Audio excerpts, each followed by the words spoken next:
Assalamualaikum warahmatullahi wabarakatuh. Saya Ningtian Paulia dengan NIM A1910955. Di sini saya akan menjelaskan tentang kinogenesis.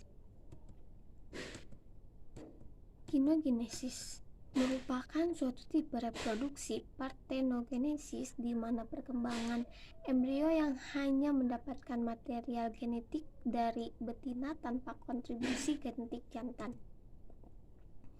Manfaat kinogenesis yang pertama, mempercepat proses pemurnian suatu galur. Yang kedua, membuat populasi klon hanya dalam 2 generasi. Yang ketiga, membuat populasi tunggal kelamin betina, misalnya pada ikan mas. Yang keempat, mempercepat proses seleksi dan mendeterminasi genotip jenis kelamin betina.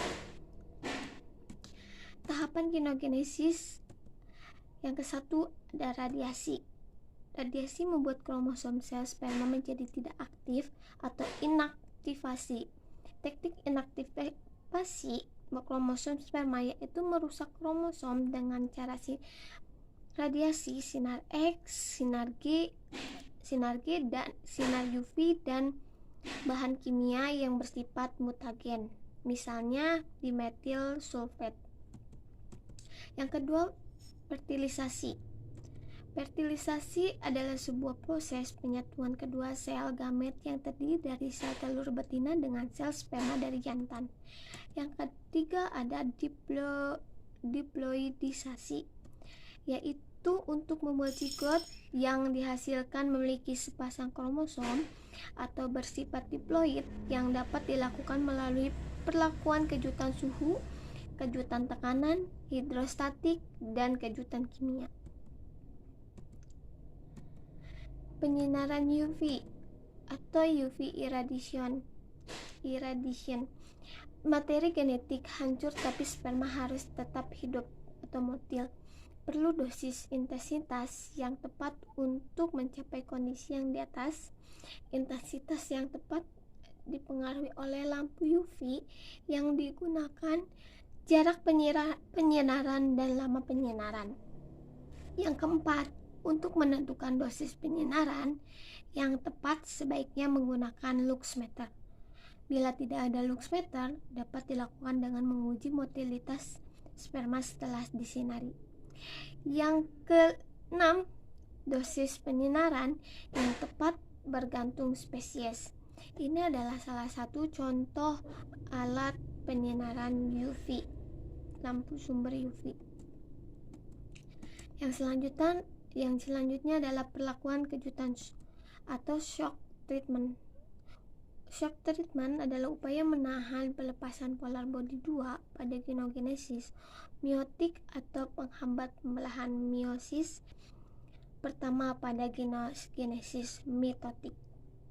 Kesatu adalah dikenal 2 kategori kejutan, secara fisik, suhu dan tekanan, dan kimiawi adalah colchicine atau sitokalasin. Yang kedua, kejutan suhu terdapat 2 cara, yaitu dengan kejutan panas, heat shock, dan kejutan dingin, cold shock. Ketiga, kejutan suhu panas dianggap cara yang paling mudah, praktis, dan murah. Yang keempat, keberhasilan kejutan dipengaruhi oleh umur zigot lama dan kondisi kejutan, misalnya besaran suhu dan tekanan. Ini contoh perlakuan kejutan shock treatment. Apa sih bedanya kinogenesis mitotik dan meiotik? Meiotik secara teknik lebih mudah membuatnya, kalau mitotik secara teknik lebih sulit membuatnya. Meiotik masih memungkinkan diperoleh hasil keragaman. Mitotik tingkat keragaman yang diperoleh sangat baik.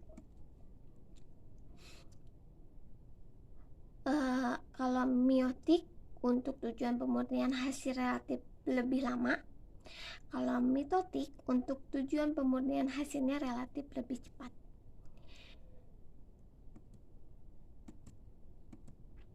Ini adalah prosedur teknis dalam genogenesis. Yang pertama, sebaiknya telah menguasai pemijahan dan pembuahan buatan ikan yang akan digenogenesis. Yang kedua, untuk mendapatkan gamet telur yang diopulasikan dan sperma, perangsang pemijahan induced spawning akan sangat membantu. Yang ketiga, menyiapkan alat penyinaran UV dan waterbed kejutan suhu siap pakai. Yang keempat, menyinari sperma dengan UV sesuai dosis dan jumlah yang diperlukan menjelang stripping telur. Yang kelima, mengeluarkan telur atau stripping, kemudian membuahinya dengan sperma yang telah disinari UV pada wadah pembuahan dalam suhu 25 derajat Celcius. Yang keenam, telur yang telah dibuahi sebaiknya ditebar dalam tempat khusus, misalnya lempeng kaca, untuk memudahkan perlakuan kejutan. Yang ketujuh, mengejutkan embrio sesuai umur yang tepat, 2-4 menit untuk genogenesis meiotik atau 45-60 menit untuk genogenesis mitotik. Lamanya 2 menit dan suhu kejutannya dalam suhu 41 derajat Celcius. Yang ke-8, memindahkan embrio ke suhu normal 26-28 derajat Celcius. Selanjutnya ditetaskan dalam wadah penetesan. Yang ke-9, sebaiknya diberikan fungisida methyl blue pada awal penetasan atau menghindari serangan jamur. Yang ke-10, mengupayakan kualitas air penetesan sebaiknya mungkin, aerasi dan sirkulasi.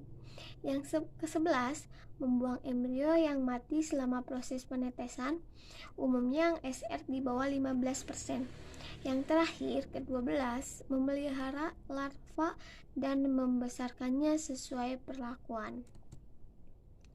Sekian dan terima kasih. Bila ada salah, mohon maafkan. Wassalamualaikum warahmatullahi wabarakatuh.